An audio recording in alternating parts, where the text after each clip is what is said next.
C'est une catastrophe. 90%, 90% des immeubles sont détruits.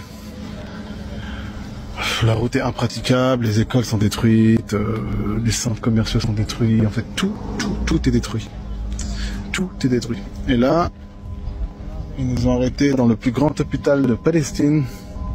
Le plus grand hôpital de Gaza, c'était l'équivalent de la Salpêtrière. L'équivalent d'un CHU en fait. Et voilà ce qu'il en reste. Donc voilà les dégâts.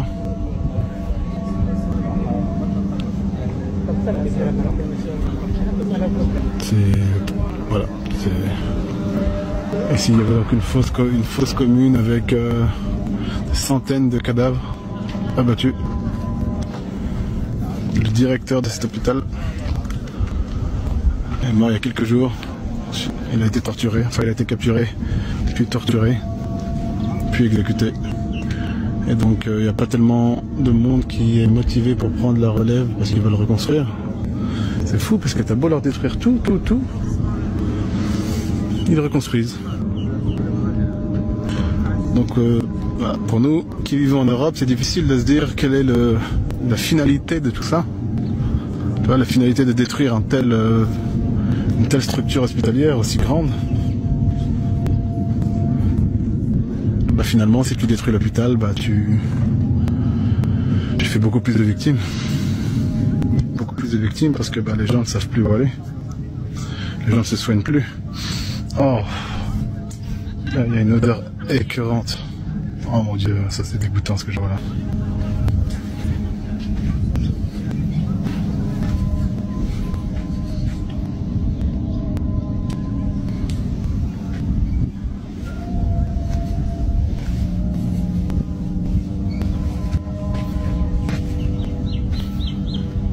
Il doit encore avoir des cadavres là-dessous. Hein.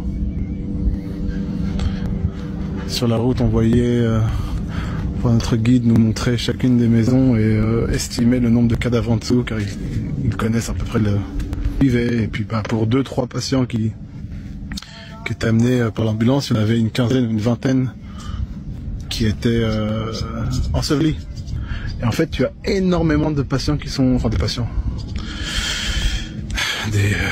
Des gens qui sont ensevelis, qui sont morts bien sûr, et qu'on ne retrouvera que qu'à la fin de la guerre, quand ils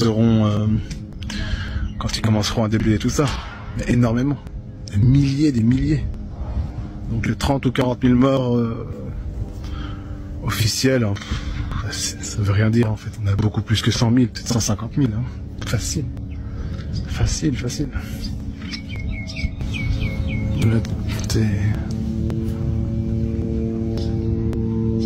Ça c'est le bruit du drone ça.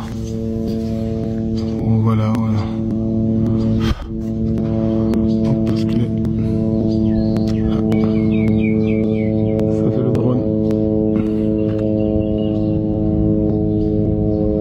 Bon, faudrait pas qu'il me jette un missile dans la gueule hein. Bon après s'ils nous demandent aussi, s'ils nous montrent ça, c'est pour qu'on puisse le montrer à tous, parce que les journalistes sont interdits ici. Pas accès, seuls les médecins ont accès. Donc c'est aussi un devoir de montrer ce qui se passe. La désolation. Donc quand tu vois ça, c'est pas étonnant que les urgences dans lesquelles je travaille actuellement soient blindées, tout le monde partout. C'est extrêmement difficile de bosser car tu es entouré systématiquement de 10 patients. Ça va péter là-bas. Tu es systématiquement entouré de 10... Et bref, c'est le chaos. Faut vraiment qu'il y ait un cessez-le-feu. Il n'y a plus rien, de toute façon, il n'y a plus rien. Les gens sont pourris. Quand je dis ils sont pourris, c'est-à-dire que ils ont des plaies chroniques, on n'arrête pas de leur amputer. Ils s'infectent tout le temps, ils sont en train de moisir en fait, ils sont en putréfaction. J'ai pas vu un seul enfant qui était pas malnutri. Tous sont malnutris. Les femmes ne peuvent plus allaiter, des enfants de 9 mois, 12 mois qui font 5-6 kilos. Donc voilà, je sais pas, il faut relais que ça bouge quoi. Notre boulot, c'est de soigner les gens. Et puis, bah, là, on s'est un peu transformé en... Je peux dire en journaliste, mais au moins vous montrer, parce que ça reste un hôpital, donc ça nous concerne. Et voilà, à l'intérieur, il n'y a plus rien. Il y a de ça. En fait, il y a tout plein de bâtiments avec des services différents. Il n'y a plus rien. J'ose pas trop rentrer là-dedans car c'est pas une structure stable. Donc voilà. Relayé. Je pense que tout le monde est déjà au courant de ce qui se passe ici. Mais il manque de tout. Il n'y a pas de compresse. Il n'y a pas de... Même la bétadine, il faut courir après.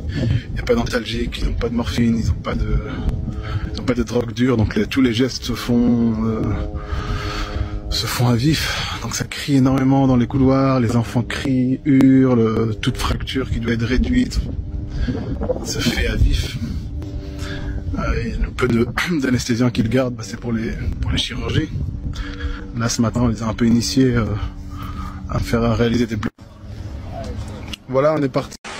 לא יוצאים מעזה, אתם תמשיכו לרעוב, תמשיכו למות, הבתים שלכם ימשיכו להישרף, הילדים שלכם ימשיכו לחיות בבוץ ובניילון, עד שאחרון החטופים לא בא לכאן חזרה. כן, אנחנו אומרים שאנחנו רוצים לקחת להם אדמה, לקחת להם את השטח ולהתיישב, כי רק ככה הם יבינו שניצחנו אותם. לא מעניין אותם הבתים, לא מעניין אותם ההרוגים, לא מעניין אותם שום דבר חוץ מהאדמה. אני לא מרחם על העזתים האלה. אני לא חושב שיש מישהו במדינת ישראל, בארץ ישראל, שצריך לרחם על העזתים האלה. לא על מבוגרים, לא על קשישים, לא על צעירים ולא על ילדים. העזתים, מבחינתי שירבו למוות, מה אכפת לי מהם? למה צריכים שיהיה לנו אכפת מהעזתים?